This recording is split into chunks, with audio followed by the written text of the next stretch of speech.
রাজধানীতে অনুষ্ঠিত ইউনিভার্সাল এক্সপোয়ে রাজ্যের ব্যবসায়ীরা উৎসাহিত। তাছাড়া বিগত বছরের তুলনায় এবছর ইউনিভার্সাল এক্সপোয়ে 25% বিক্রি বৃদ্ধি পেয়েছে। বুধবার চিলড্রেন্স পার্কে অনুষ্ঠিত ইউনিভার্সাল এক্সপো পরিদর্শন করে এই অভিমত ব্যক্ত করলেন মুখ্যমন্ত্রী মানিক সাহা। বর্তমানে বিজেপির দলীয় সংগঠন লোকায়ত্ত কাজ চলছে।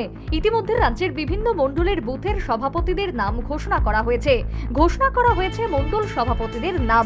পাশাপাশি অতি সম্প্রতি দলীয় সাংগঠনিক 10টি জেলা সভাপতিদের নাম ঘোষণা করা হয়েছে।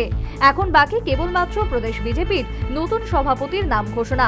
এর মধ্যে বৃহস্পতিবার সন্ধ্যায় রবীন্দ্র শতবার্ষিকী ভবনে 8 নম্বর টাউন বর্দোয়ালি মণ্ডলের 56টি বুথের নবনির্বাচিত সভাপতিদের সংবর্ধনা জ্ঞাপন করা হলো।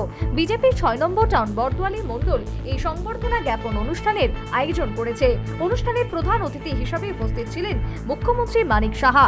এছাড়া উপস্থিত ছিলেন বিজেপি পশ্চিম জেলা সদর সভাপতি অসীম ভট্টাচার্য, 8 নম্বর টাউন বর্দোয়ালি মণ্ডলের সভাপতি শ্যামল কুমার দেব সহ মণ্ডলের অন্যান্য নেতাকর্মী, সমর্থকবৃন্দ।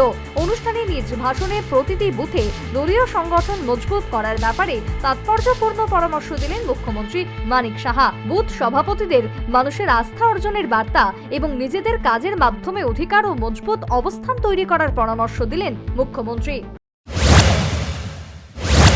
ফোন করলেন বা কাউকে যদি বলেন যে ওই বাড়িতে জলটা যাচ্ছে না, তার ব্যবস্থা আমরা করছি, তাহলে মানুষের কত আস্থা বাড়বে।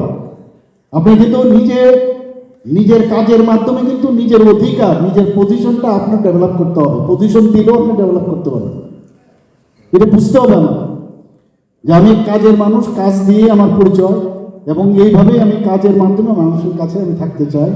তাহলে আপনার চির স্মরণীয় হয়ে থাকবেন। আজকে আমরা 23শে জানুয়ারি নেতাজি সুভাষচন্দ্র বোসকে আমরা এখনো স্মরণ করছি, কারণ উনি কাজের মাধ্যমে পরিচয় করেছেন। উনি যদি ভাবতেন যে আমি আমার নিজের জীবন নিয়ে আয়েশ করব, আমার লাইফ নিয়ে, তাহলে আজকে কিন্তু ওনাকে আমরা স্মরণ করতাম না। পণ্ডিত দীনদয়ালজিকে আমরা স্মরণ করতাম না, ডক্টর শ্যামাপ্রসাদ মুখার্জিকে আমরা স্মরণ করতাম না। মানুষের সাথে কানেক্ট করার যেসব চেষ্টা, এবং কানেক্টটা কি, উত্তরীয় পরিয়ে ফুল দিয়ে সংশ্লিষ্ট বুথ সভাপতিদের স্বয়ং সংবর্ধনা জ্ঞাপন করলেন মুখ্যমন্ত্রী। একই সাথে দলীয় সদর জেলা সভাপতি, 8 নম্বর টাউন বর্দোয়ালি মণ্ডল সভাপতি সহ সংশ্লিষ্ট সবাইকে হাতে হাত মিলিয়ে কাজ করে এক ত্রিপুরা শ্রেষ্ঠ ত্রিপুরা গঠনের আহ্বান জানালেন মুখ্যমন্ত্রী Manik Saha. Bureau report, News vanguard.